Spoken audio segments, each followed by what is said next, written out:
Yesus du'a isaa booda maaliif gara Si'oolitti gadi bu'e? Si'ool jechuun maal jechuudha?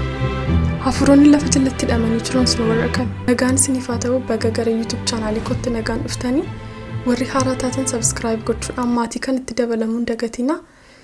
Egaa har'a wanti nu waliin ilaallu conspiracy theory tun taane waanuma macaafa qulqulluu keessa jirurratti kan hundaa'edha. Baayibaliidhaan ala baanii wanta haasofnu wanta itti dabaluu qabnu jechuudha.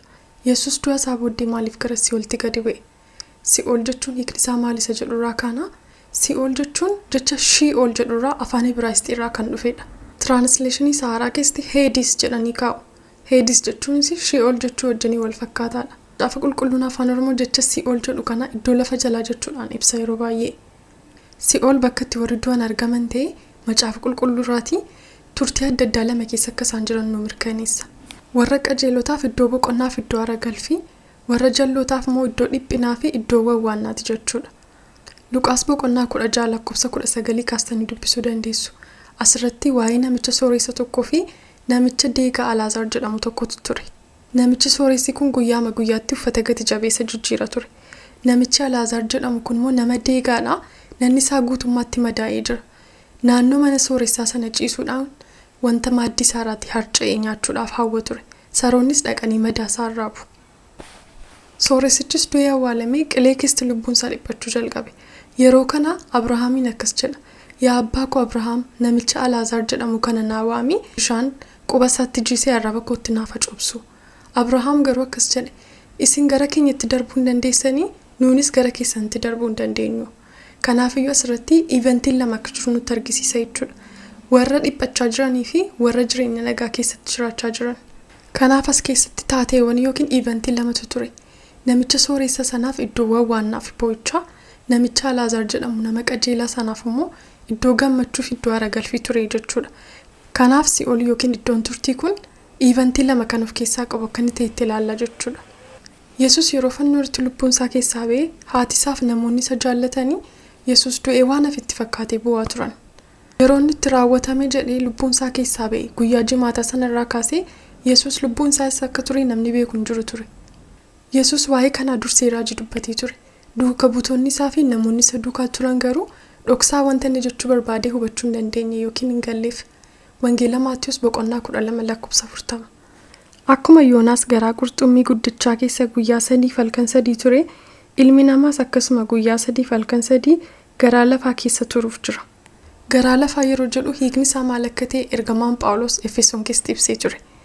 Amma ol ba'ee yommuu jedhu maal jechuu isaati? Dura biyya lafaa kana keessaa gara iddoo gaditti gadi bu'ee jechuudha. Yesus garaa lafaa jedhee ergamaan Phaawulos immoo garaa lafaa jechuun iddoo lafa jalaa akka ta'e itti dubbateera. Iddoo lafa jalaa jechuun immoo Si'ool sanuun jennuudha jechuudha. Kanaaf macaafa qulqulluun afaan Oromoo iddoo lafa jalaa jedhee ibsa. Yesus yeroo raawwatame jedhee kaasee hafuurri isaa gara iddoo lafa jalaa yookiin Si'oolitti gadi bu'e. Yeroo gadi bu'e sanattis sodaadhaan utuu hin taane suuraaf simboo yookiin aangoodhaan gadi bu'e jechuudha. Yesus utuu du'in dura akka gara Si'oolitti gadi bu'u raajii dubbatee ture jenneerra.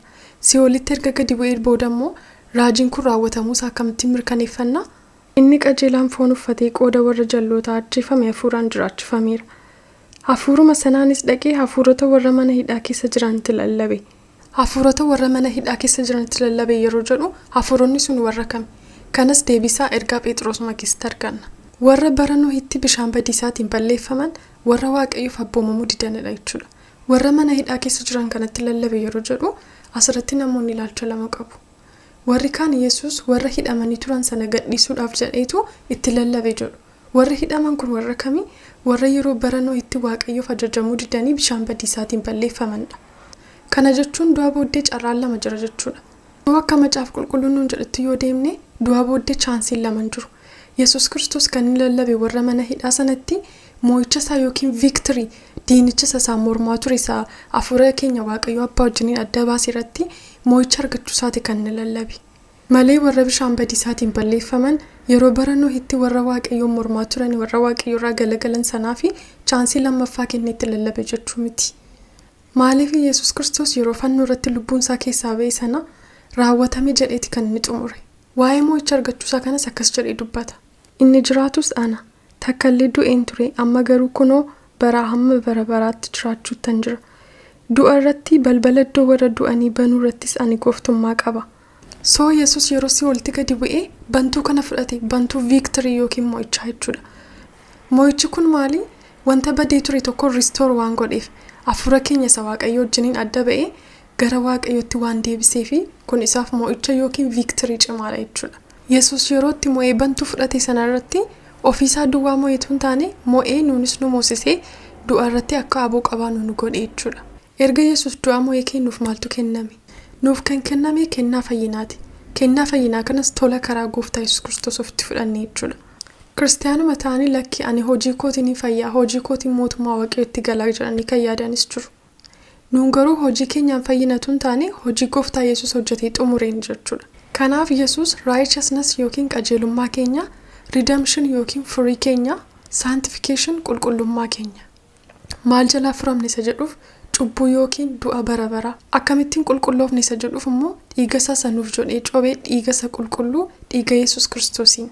Soo Yesuus Kiristoos waaqarraatti nuuf jedhee nama ta'e kan inni dhufee piroosesii amma kana keessa darbee relationship keenya isa Waaqayyo abbaa wajjiniin badee ture sana deebisuuf jechuudha. Barumsi keenyarraa kana fakkaatu ture like, share, comment, subscribe gochuun dagatina.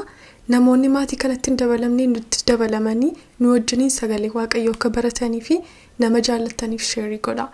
Torbee nagaa keessa oolaa.